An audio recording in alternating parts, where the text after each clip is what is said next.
Hi friends, welcome to news pocket. ప్రస్తుతం ప్రపంచమంతా rare earth మినరల్స్పై దృష్టి సారిస్తోంది. ఈ రేర్ ఎర్త్ మినరల్స్ను 21వ శతాబ్దపు ముడి చమురు అని కూడా అందరూ పిలుస్తూ ఉన్నారు. గత కొన్ని వంద సంవత్సరాలుగా ఆయిల్ మాత్రమే ప్రపంచాన్ని శాసించింది. అరబ్ నేషన్స్ ఇంత రిచ్ నేషన్స్గా ఎలా అయ్యాయి అంటే దానికి కేవలం ఆయిల్ మాత్రమే కారణం. అంతేకాకుండా మిడిల్ ఈస్ట్ పైనే అమెరికా, యూకే ఇలాంటి అగ్రరాజ్యాలు కూడా ఎన్నో యుద్ధాలు చేయడానికి ఈ ఆయిలే కారణమైంది. ఒక రకంగా చెప్పుకోవాలంటే గత శతాబ్ద కాలంలో మొత్తం కూడా ఈ ఆయిల్ చుట్టే ప్రపంచమంతా నడిచింది. కానీ ఈ 21st సెంచరీలో ఆయిల్ ఇక పక్కకి వెళ్ళిపోనుంది. ఇప్పటి నుంచి రేర్ ఎర్త్ మినరల్సే ప్రపంచంపై కీలకమైన ప్రభావాన్ని చూపించనున్నాయి. అటువంటి రేర్ ఎర్త్ మినరల్స్పై చైనాది ఆధిపత్యం కొనసాగుతోంది. ఇప్పుడు ఏకంగా 95% ఆఫ్ రేర్ ఎర్త్ మినరల్స్ను చైనానే ప్రపంచానికి ఎక్స్పోర్ట్ చేస్తోంది. అంటే పూర్తిగా మోనోపలి అండ్ ఆధిపత్యం చైనాదే ఉంది అని అర్థమవుతోంది. ఈ దేశం కనుక ఇతర దేశాలకు ఎక్స్పోర్ట్ కనుక చేయకపోతే అమెరికాతో పాటు ఇండియా అన్ని దేశాలు కూడా కొలాప్స్ అయిపోయే పరిస్థితి ఇప్పుడు నెలకొంటోంది. చైనా కూడా తాజాగా కొన్ని కంపెనీలపై నిషేధం విధించడం ఈ విధంగా చేస్తూ వస్తుంది. నిజానికి ఈ రేర్ ఎర్త్ మినరల్స్తో ఇప్పుడు ఉన్న టెక్నాలజీకి సంబంధించిన అన్ని వస్తువులను వీటితోనే తయారు చేస్తారు. పవర్ఫుల్ మ్యాగ్నెటిక్స్ అండ్ రాకెట్లు, ఆయుధ లాబీ వీటన్నిటికీ కూడా ఈ రేర్ ఎర్త్ మినరల్స్తోనే తయారు చేస్తారు. కాబట్టి వీటికి చాలా ప్రాధాన్యత ఏర్పడుతుంది. అయితే నిజానికి ఇందులో చైనా మాత్రమే కాదు, ప్రపంచంలోనే రేర్ ఎర్త్ మినరల్స్ నిక్షేపాలు ఉన్న దేశాల్లో మన ఇండియా థర్డ్ పొజిషన్లో ఉంది. అంటే చైనా, బ్రెజిల్ తర్వాత మన ఇండియానే ఉంది. కాబట్టి మన దేశం కనుక సరిగ్గా దృష్టి సారిస్తే చైనాతో పాటు మనం పోటీ పడే స్థాయికి చేరుకోవచ్చు. ఇంకా మన దేశంలో సరిగ్గా పరిశోధనలు జరగక ముందే మన దేశం థర్డ్ ప్లేస్లో ఉంది. అదే గనక పరిశోధనలు ఇంకా ఎక్కువగా చేస్తే ఇంకా ఎక్కువగా ఈ ఖనిజ నిక్షేపాలు బయటపడే అవకాశం ఉంది.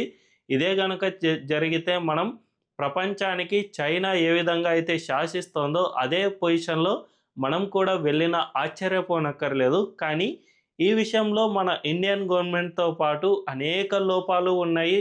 రెట్టేపిజం, పాతబడిన చట్టాలు అండ్ ప్రాసెస్లో చాలా స్లోగా ఉండడం, ఇలాంటి ఎన్నో అడ్డంకులు మనకు ఎదురవుతూ ఉన్నాయి. వీటన్నిటినీ కూడా ఇప్పుడు తెలుసుకుందాం. అంతకంటే ముందు ఈ వీడియోను పూర్తి రీసెర్చ్ చేసిన తర్వాత మాత్రమే మీకు అందిస్తూ ఉన్నాను. కాబట్టి ఈ వీడియో కనుక మీకు నచ్చినట్లయితే ఖచ్చితంగా ఈ ఛానల్ను సబ్స్క్రైబ్ చేసుకోండి అండ్ బెల్ ఐకాన్ను క్లిక్ చేయడం అస్సలు మర్చిపోవద్దు.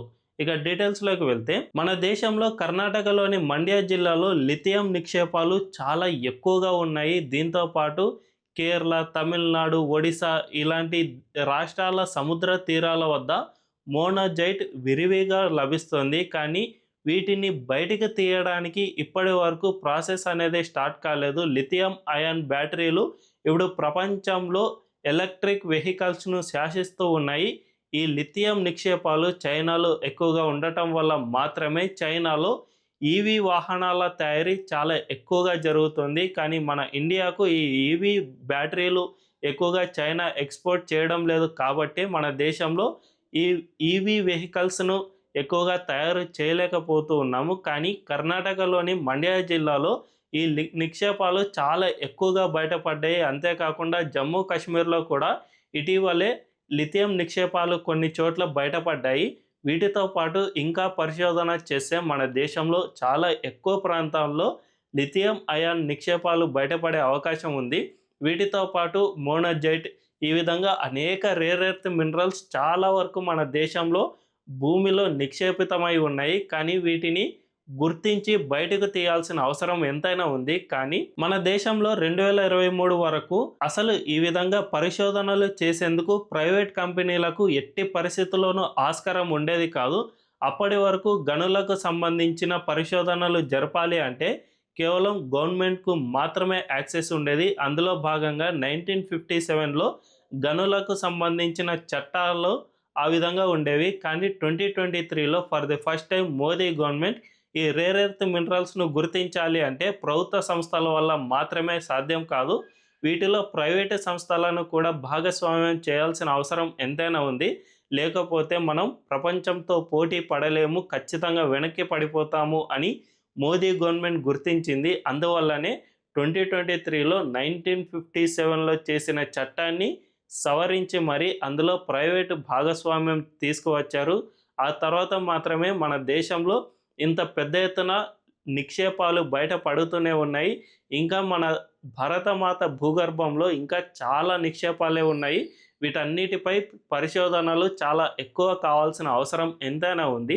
వీటితో పాటు ఈ గనుల నుంచి నిక్షేపాలను బయటికి తీసి వాటిని శుద్ధి చేయాలి అంటే గతంలో ఒక గనిని కనుక్కోవడం నుంచి దాని ఉత్పత్తి స్టార్ట్ అయ్యే వరకు ఏకంగా 10 నుంచి 15 సంవత్సరాల టైం పడేది.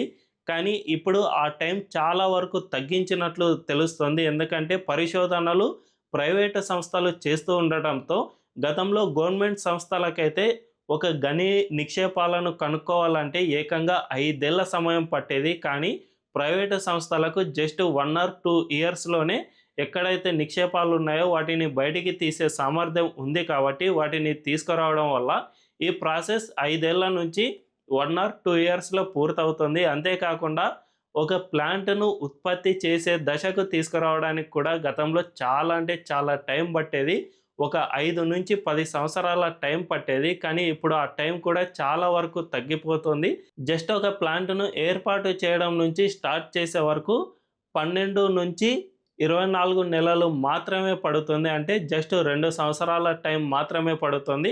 ఇక దీన్ని తర్వాత ఉత్పత్తి చేయడం మాత్రమే తరువాయి. వీటన్నిటిని లెక్క వేసుకుంటే ఒక గనిని కనుక్కోవడం నుంచి ఉత్పత్తి సామర్థ్యం వరకు జస్ట్ 5 ఏళ్ల టైంలోనే పూర్తవుతోంది. గతంలో 15 ఏళ్ల నుంచి దీన్ని 5 ఏళ్లకు తగ్గించారు. దీంతో పాటు రేర్ ఎర్త్ మినరల్స్‌ను శుద్ధి చేయాలి అంటే అది చాలా పెద్ద ప్రాసెస్. ఇది ఖచ్చితంగా పర్యావరణానికి కొంత మేర నష్టం కలిగించే అవకాశం ఎంతైనా ఉంది.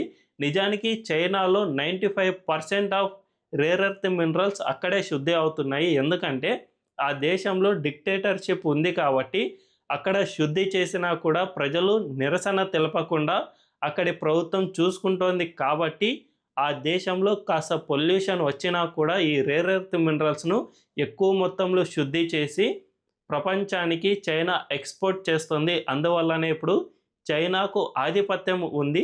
కానీ మన దేశంలో ఈ పర్యావరణానికి సంబంధించిన చట్టాలు కూడా చాలా అంటే చాలా కఠినంగానే ఉన్నాయి. ఇవి పారిశ్రామికవేత్తలకు అస్సలు అనుకూలంగా లేవు అనే చెప్పుకోవచ్చు. నిజానికి ప్రపంచం మారుతున్న కొద్దీ ఈ చట్టాలను మార్చుతూ రావాల్సిన అవసరం ఎంతైనా ఉంది. కానీ వీటిని అస్సలు మార్చడం లేదు. నిజానికి మన దేశంలో స్టెరిలైట్ ఫ్యాక్టరీ అనేది తమిళనాడులో ఉండేది. అది మన దేశంలో కాపర్‌ను ఎంత సఫిషియంట్ కావాలో అంత ఉత్పత్తి చేసేది. కానీ ఆ తర్వాత కమ్యూనిస్టులు, కొంతమంది సో కాల్డ్ పర్యావరణవేత్తలు ఈ స్టెరిలైట్ కాపర్‌ను ఉద్యమాలు చేసి మరీ కోర్టులకు ఎక్కి దీన్ని మూసేయించారు. ఆ తర్వాత మనం చైనా నుంచి కాపర్‌ను దిగుమతి చేసుకోవాల్సిన పరిస్థితి ఏర్పడింది. సో ఈ విధంగా పర్యావరణవేత్తలు, సో కాల్డ్ కుహన లౌకికవాదులు వీళ్ళంతా కూడా మన దేశంపై దాడి చేసినా ఆశ్చర్యపోనక్కర్లేదు. ఒక ప్లాంట్‌ని ఏర్పాటు చేయాలన్నా, లేదంటే ఎక్కడైనా లిథియం నిక్షేపాలను బయటికి తీయాలన్నా, ఎక్కడైనా యురేనియంను బయటికి తీయాలన్నా అడవులు నాశనం అయిపోతూ ఉన్నాయి, పర్యావరణం నాశనం అయిపోతుంది, అడవిని కాపాడండి. ఈ విధంగా ఎన్నో ఉద్యమాలు చేసినా ఆశ్చర్యపోనక్కర్లేదు. వీళ్ళందరినీ అణిచివేయాల్సిన అవసరం ఎంతైనా ఉంది. అది గనుక జరగకపోతే మన దగ్గర రేర్ ఎర్త్ మినరల్స్ ఎన్ని ఉన్నా కూడా వాటిని బయటికి తీసి వాటిని శుద్ధి చేయలేని పరిస్థితి మనకు ఏర్పడుతుంది. తద్వారా మనం ఎన్నటికీ ఈ రేర్ ఎర్త్ మినరల్స్‌లో సెల్ఫ్ సఫిషియంట్ అస్సలు సాధించలేం.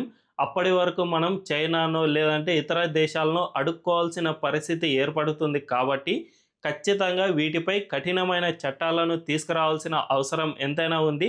వీటితో పాటు పర్యావరణానికి సంబంధించిన చట్టాలను కూడా చాలా వరకు సవరించాలి. అంతేకాకుండా వీటిలో ప్రైవేటు భాగస్వామ్యాన్ని మరింత ఎక్కువ చేయడం, ఆ తర్వాత వాటితో మరింత త్వరితగతిన ఈ గనుల తవ్వకాన్ని స్టార్ట్ చేయించడం, ఇలాంటివన్నీ చేసినప్పుడే మన దేశంలో రేర్ ఎర్త్ మినరల్స్ నిక్షేపాలు చాలా ఎక్కువగా బయటపడతాయి. వాటిని ఎక్కువగా శుద్ధి చేసి మనకు సెల్ఫ్ సఫిషియెంట్‌గా మొదట మనం ఉపయోగించుకోవడానికి వీలవుతుంది. అవి మరీ ఎక్కువైతే ప్రపంచ దేశాలకు ఎక్స్‌పోర్ట్ చేసి చైనా లాగా మనం కూడా ప్రపంచంపై మన పై చేయి సాధించడానికి కూడా ఇది వీలవుతుంది. మరి ఇది త్వరలోనే జరగాలని మీలో ఎంతమంది కోరుకుంటున్నారో కామెంట్లలో తెలియజేయండి. అండ్ ఈ వీడియో కనుక మీకు నచ్చినట్లయితే ఖచ్చితంగా మా ఛానల్ను సబ్స్క్రైబ్ చేసుకోండి అండ్ బెల్ ఐకాన్ను క్లిక్ చేయడం అస్సలు మర్చిపోవద్దు. Thank you.